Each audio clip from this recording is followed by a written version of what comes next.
Casi siempre pensamos que los grandes avances de la inteligencia artificial están en las respuestas que nos da, ¿cierto? Pero la verdadera revolución, el ingrediente secreto, no está ahí. Está en cómo aprende a ver el mundo en primer lugar.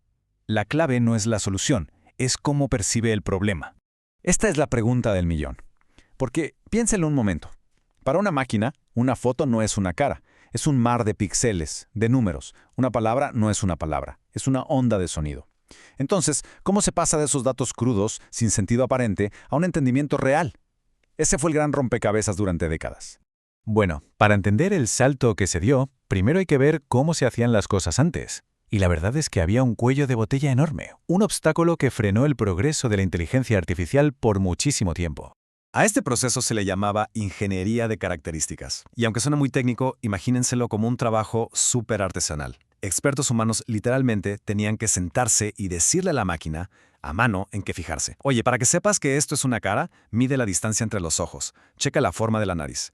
Era darle instrucciones súper detalladas a alguien que, en el fondo, no entiende nada. Y como se podrán imaginar, esto era un freno gigantesco. Era un proceso lentísimo, carísimo. Se necesitaba un experto para cada cosa. Uno para caras, otro para coches, otro para reconocer tumores. En el fondo, era como ponerle un parche a los algoritmos de esa época que, pues, no eran tan listos.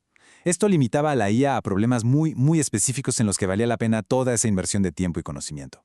Pero entonces, alguien se hizo una pregunta que lo cambió todo.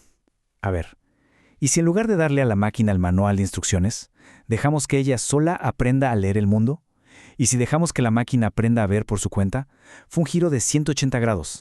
Esta cita de un artículo fundamental de Bengio, Kurzweil y Vincent lo resume perfecto. Y la palabra clave aquí, la que lo cambia todo, es desenredar.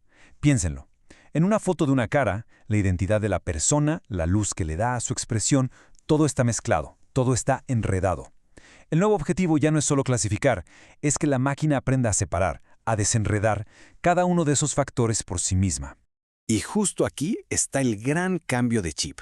La meta ya no es solamente poner una etiqueta, decir esto es un perro o esto es un gato.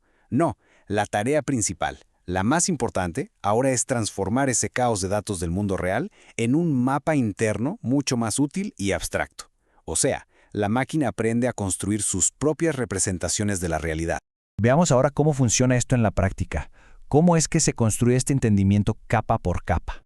Y este es un ejemplo genial de cómo lo hace una red neuronal profunda. Todo empieza con los datos crudos, un montón de píxeles sin más. Pero la primera capa de la red no intenta ver una cara, no. Aprende a detectar cosas súper simples. Bordes, esquinas, cambios de luz.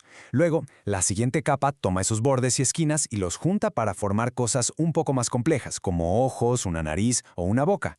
Y así, capa sobre capa, va construyendo algo más abstracto, hasta que al final, la última capa combina todo y dice, ¡ah! Esto es una cara, ya es un concepto completo.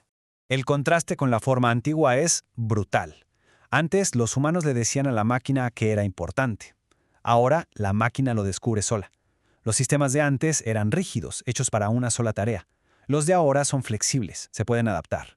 La analogía del cocinero es perfecta. Antes era como darle a alguien la cebolla ya picada para una receta específica. Ahora es como darle a un chef la cebolla entera y que le aprenda todas las formas de usarla. El potencial es infinitamente mayor. Y esto no se quedó en la teoría, ¿eh? Este nuevo enfoque provocó una verdadera cascada de avances, rompiendo récords por todos lados en el campo de la inteligencia artificial. Por ejemplo, en el reconocimiento de voz. De repente, la tasa de error se redujo casi un 30%. Y ojo, esto no es una mejora pequeña, es un salto cuántico. Fue lo que hizo que los asistentes de voz y los sistemas de dictado dejaran de ser un juguete curioso para convertirse en herramientas que de verdad funcionan.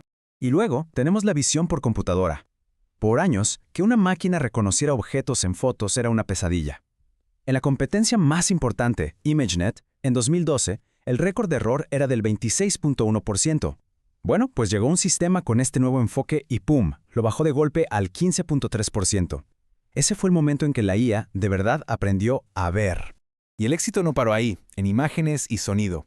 Esto también revolucionó la forma en que las máquinas entienden nuestro lenguaje, el texto. Mejoró todo, desde la traducción automática hasta la capacidad de una máquina para entender si un comentario en redes sociales es positivo o negativo. Pero claro, esta idea tan poderosa también nos trae un nuevo tipo de desafío, uno casi filosófico para los investigadores. Y esto nos lleva a la principal crítica de este enfoque. La idea de aprender buenas representaciones suena increíble, es muy potente, pero como señalan algunos críticos, corre el riesgo de ser una frase vacía si no podemos definir qué significa buena de una forma que podamos medir objetivamente. El problema es este. Cuando la tarea es clasificar algo, es fácil medir el error, o acertó o no. Pero aquí el objetivo es mucho más difuso. La idea de desenredar factores es superintuitiva, la entendemos, pero es muy difícil de traducir a una fórmula matemática que la máquina pueda usar para entrenarse. Y eso nos deja con la gran pregunta en el aire. ¿Cómo sabemos que el mapa del mundo que la máquina está creando por su cuenta es realmente un buen mapa? Y con esto cerramos. Al dejar que las máquinas construyan sus propios mapas de la realidad, estamos abriendo la puerta a que una inteligencia perciba el mundo de formas que quizás ni imaginamos, formas muy diferentes a la nuestra. La pregunta ya no es solo si las máquinas pueden entendernos, sino si su entendimiento, algún día, se parecerá remotamente al nuestro.